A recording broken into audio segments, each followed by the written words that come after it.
तो दोस्तों, अगर आपने भी इस वीडियो का टाइटल एंड थंबनेल देख के वीडियो पे क्लिक किया है तो या तो आप क्रिप्टो करेंसी के बारे में थोड़ा बहुत जानते हो या फिर आपने बिटकॉइन का नाम जरूर सुना है।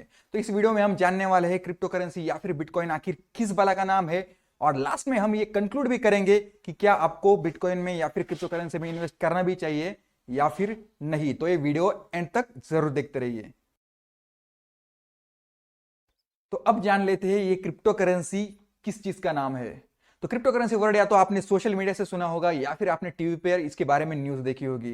तो क्रिप्टो करेंसी वर्ड बेसिकली दो वर्ड्स का मिक्सचर है या फिर कॉम्बिनेशन है, जिसमें कि एक वर्ड है क्रिप्टोग्राफी और दूसरा है करेंसी। तो दोस्तों, क्रिप्टोग्राफी क्या होती है? क्रिप्टोग्राफी समझ लीजिए कोई प्लेन टेक्स्ट है या फिर प्लेन इंफॉर्मेशन है या फिर डेटा है, उसको ऐसे फॉर्म या फिर ऐसे टेक्स्ट में कन्वर्ट करना जो कि सामने वालों को इजीली रिकॉग्नाइज ना हो पाए या फिर उसको सामने वाला जल्दी से समझ ना पाए। तो ये जो कंप्यूटर टेक्निक है इसको बोला जाता है क्रिप्टोग्राफी। और दूसरी चीज है इसमें करेंसी। तो करेंसी जो कि आप और हम यूज करते हैं कोई ट्रांजैक्शन करने में, खरीदने बेचने में, आपको तो पता ही है।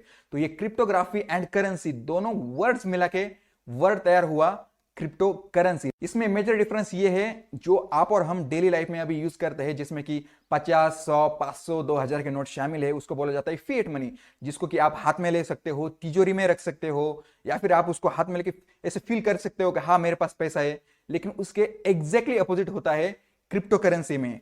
ना तो आप उसको किसी लॉकर में रख सकते हो, ना फिर आप उसे अपने वॉलेट में रख सकते हो। तो समझ लीजिए कि इसको जस्ट आप देख सकते हो कि हाँ मेरे अकाउंट में इतने इतने बिटकॉइंस है या फिर इतनी इतनी क्रिप्टो करेंसी है। ना तो आप उसको कभी बैग में भर के कहीं ले जा सकते हो, ना किसी दोस्त को बैग में भर के दे सकते हो। तो यहां पे ये मेजर डिफरेंस है। अब समझ लेते हैं मार्केट में ऐसी कितनी क्रिप्टो करेंसीज फिलहाल में अवेलेबल है। तो क्रिप्टो करेंसी की जानकारी की अगर माने तो दुनिया में ऐसी लगभग 2000 से भी ज्यादा टाइप की क्रिप्टो करेंसीज अवेलेबल है, जिसमें कि हमें सिर्फ बिटकॉइन, डॉजकॉइन, रिपल या फिर इथेरियम ही मालूम है। उसमें भी सबसे ज्यादा मार्केट कैप अकेले बिटकॉइन का है, यानी कि 65%। और कुछ जानकारी की अगर माने तो ऐसी दुनिया में 1 लाख से भी ज्यादा टाइप की क्रिप्टो करेंसीज हो सकती है, जो कि फिलहाल हमें मालूम नहीं है। अबे जान लेते हैं कि क्रिप्टो करेंसी आखिर किसने बनाई और अभी फिलहाल में इतनी ज्यादा चर्चा में क्यों है। तो क्रिप्टो करेंसी वर्ड दुनिया ने सबसे पहले जाना सन 2008 में, जब एक सतोशी नाकामोटो नाम के आदमी ने क्रिप्टो करेंसी पर या फिर बोल लीजिए बिटकॉइन के ऊपर पूरा का पूरा रिसर्च पेपर इंटरनेट पे पब्लिश कर दिया। उस रिसर्च पेपर ने उसने सारी बातें मेंशन की थी, किस तरीके से क्रिप्टो करेंसीज होगी, किस तरीके से वर्क करेगी, यार उसका सारा प्रोसेस कैसे होगा। लेकिन यहाँ पे गौर करने वाली एक बात है कि सतोशी नाकामोटो नाम का ना तो कभी कोई आदमी था, ना उसका कभी कोई रिकॉर्ड मिला, और ना आज तक कोई भी आदमी सतोशी नाकामोटो से मिला है। तो सतोशी नाकामोटो कौन है, अभी ये दुनिया के लिए सबसे बड़ा सवाल है। सन 2009 में मार्केट में आने के बाद बहुत सालों तक दुनिया ने इस पर ध्यान नहीं दिया, लेकिन जब 2017 में इसकी वैल्यू $19,000 के पार हो गई थी तो दुनिया ने इस पर ध्यान देना स्टार्ट कर दिया, क्योंकि जिसकी वैल्यू कभी जीरो हुआ करती थी उसकी वैल्यू $19,000 के पार हो गई थी। और 2021 में तो इसने सारी हदी पार करके रिकॉर्ड $36,000 के पार हो गई थी। तो आप समझ सकते हो कि जिसकी वैल्यू कभी जीरो हुआ करती थी उसका वैल्यूएशन इतना ज्यादा हुआ। और ऊपर से टेस्ला के इलॉन मस्क ने ट्विटर पर इसको जमकर प्रमोट किया और दुनिया में बिटकॉइन और डॉजकॉइन का बहुत ट्रेंड चला। दोस्तों, आपके मन में यह सवाल जरूर आ सकता है कि ऐसी क्या जरूरत सतोशी नाकामोटो को आन पड़ी थी कि उसने क्रिप्टो करेंसी को इन्वेंट किया। ये बिल्कुल आपका सही सवाल है, क्योंकि अभी भी वैसे भी हमारे ट्रांजैक्शंस जो कि हमारा इंडियन रुपीज है, अमेरिकन डॉलर है, उसमें हो रहे हैं। तो ऐसी क्या जरूरत पड़ी थी सतोशी नाकामोटो को कि उसने इस करेंसी को इन्वेंट किया। लेकिन यहाँ पे आपको एक बात जरूर सोचनी चाहिए कि जो मनी आप और हम यूज करते हैं उसको फिएट मनी बोला जाता है। यानी कि हर जैसे कि रुपीज है या फिर अमेरिकन डॉलर है या फिर और कोई करेंसी है, उस पर उस देश के किसी सेंट्रल बैंक का, या फिर कह लीजिए आसान भाषा में कि उसके उस देश के गवर्नमेंट का उस पर कंट्रोल होता है। यानी कि अगर किसी देश की गवर्नमेंट चाहे तो आपके 500, 1000, 2000 के नोटों को एक रात में अर्श से फर्श पर ला सकती है। इसका की परफेक्ट एग्जांपल हमने देखा 2016 का डीमोनेटाइजेशन। वहां पे आपके 500, 1000 के नोटों की वैल्यू बस एक कागज की तरह रह गई थी। तो यही सतोशी नाकामोटो ने सोचा होगा उस टाइम पे कि अगर पैसा मेरा है, मैंने मेहनत से कमाया है, तो क्यों उस पैसे पर किसी देश की सरकार का या फिर किसी देश की सेंट्रल बैंक का हाथ हो। और ऊपर से अगर पैसा हमारा है तो उसको हमें किसी को देना है, उसमें अगर ट्रांजेक्ट करना है तो उसमें हमें एक इंटरमीडिएट की जरूरत लगती है, जो कि हमारी केस में होता है हमारा बैंक। अगर हमारा कोई ट्रांजेक्शन है तो हमें उस बैंक से लेकर गुजारना पड़ता है। और अगर समझ लीजिए मुझे इंडियन रुपीस अमेरिका में किसी मेरे फ्रेंड को भेजने हैं तो मैं डायरेक्टली उसको नहीं भेज सकता। अगर मुझे अमेरिका में पैसे भेजने हैं तो मुझे सबसे पहले उसको किसी एक्सचेंज एजेंसी में जाकर मुझे मेरे इंडियन रुपीस को कन्वर्ट करना पड़ेगा डॉलर्स में, और तब जाके मुझे उस फ्रेंड को पैसे भेजने पड़ेंगे, जिसमें कि बहुत मोटी रकम बैंक्स चार्ज करते हैं।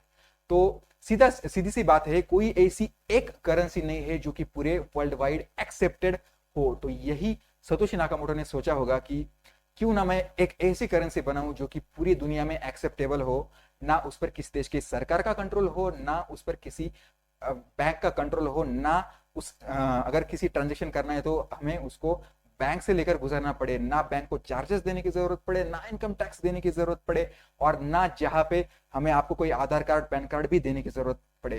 तो ये सारी चीजें सोच के सतोशी नाकामोटो ने क्रिप्टो करेंसी को बनाया होगा, ये मेरा अनुमान है। तो दोस्तों, दूसरी चीजों की तरह ही क्रिप्टो करेंसी के भी कुछ फायदे और नुकसान हैं। इसका सबसे बड़ा फायदा यह है कि यहाँ पे कोई जियोग्राफिकल बैरियर नहीं है या फिर कोई करेंसी बैरियर नहीं है।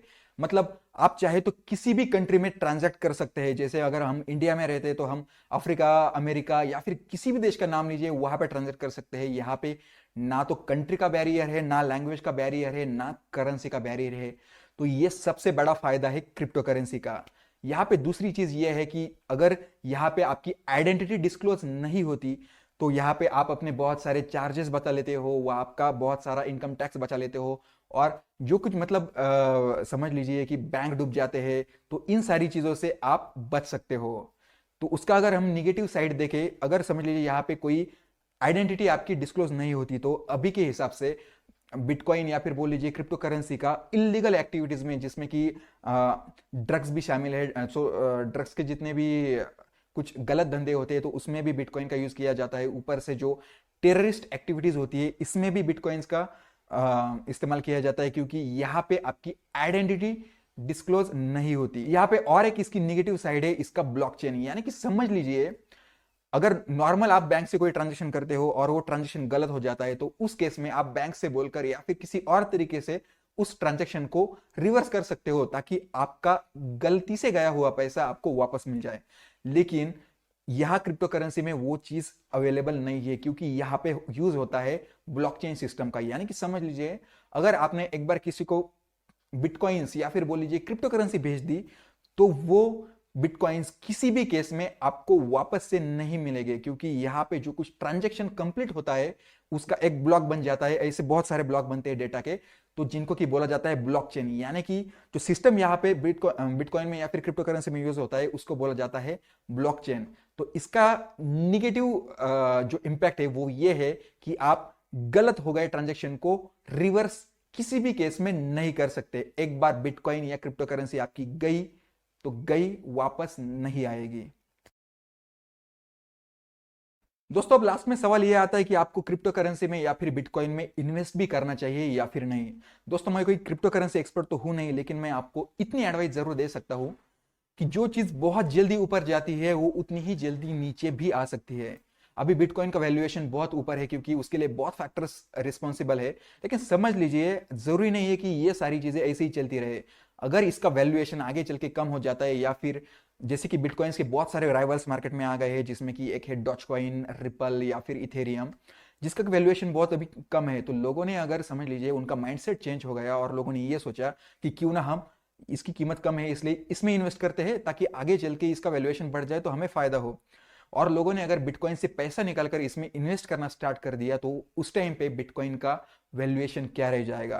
तो इसलिए मैं आपको एडवाइस करूंगा कि आपकी मेहनत पसीने की जो कमाई है वो ऐसी चीजों में इन्वेस्ट ना करें। उसके बहुत सारे अल्टरनेटिव्स आपके पास अवेलेबल है, जिसमें कि है आपकी प्रॉपर्टी, गोल्ड, या फिर आप स्टॉक्स में भी इन्वेस्ट कर सकते हो। तो दोस्तों, अगर आप में चुल है कि नहीं मुझे क्रिप्टो करेंसी देखनी है, क्या होता है उसमें ट्रेड करना है, तो उसके लिए आप एक ऐप यूज कर सकते हो जिसका कि नाम है CoinSwitchQuber। ये कोई स्पॉन्सर्ड वीडियो नहीं है, लेकिन स्टिल आप उस ऐप को यूज करके देख सकते हो कि क्रिप्टो करेंसी में किस तरीके से ट्रेड होता है। वहां पे 100 से भी ज्यादा करेंसीज या फिर क्रिप्टो करेंसीज अवेलेबल है जिसमें कि आप ट्रेड कर सकते हो और जस्ट 100 रुपए से भी आप अपना इन्वेस्टमेंट स्टार्ट कर सकते हो। तो आई होप यार बिटकॉइन या फिर क्रिप्टो करेंसी रिलेटेड आपके बहुत सारे सवालों के जवाब मैंने वीडियो में दे दिए हैं। इसमें हमने एक डेटा वाला पॉइंट कवर नहीं किया कि इसकी माइनिंग वगैरह कैसे होती है। उसका रीजन ये है कि वीडियो बहुत लंबा हो रहा था, इस वजह से मैंने उसको कवर नहीं किया। अगर इस वीडियो पे कुछ अच्छा रिस्पॉन्स आता है तो हम देखेंगे कि उस पर भी एक वीडियो बनाई जाए। तो यार इसी के साथ करते हैं वीडियो की समाप्ति। चैनल को सब्सक्राइब नहीं किया तो जरूर सब्सक्राइब कर ले। मेरा नाम है नितिन, धन्यवाद।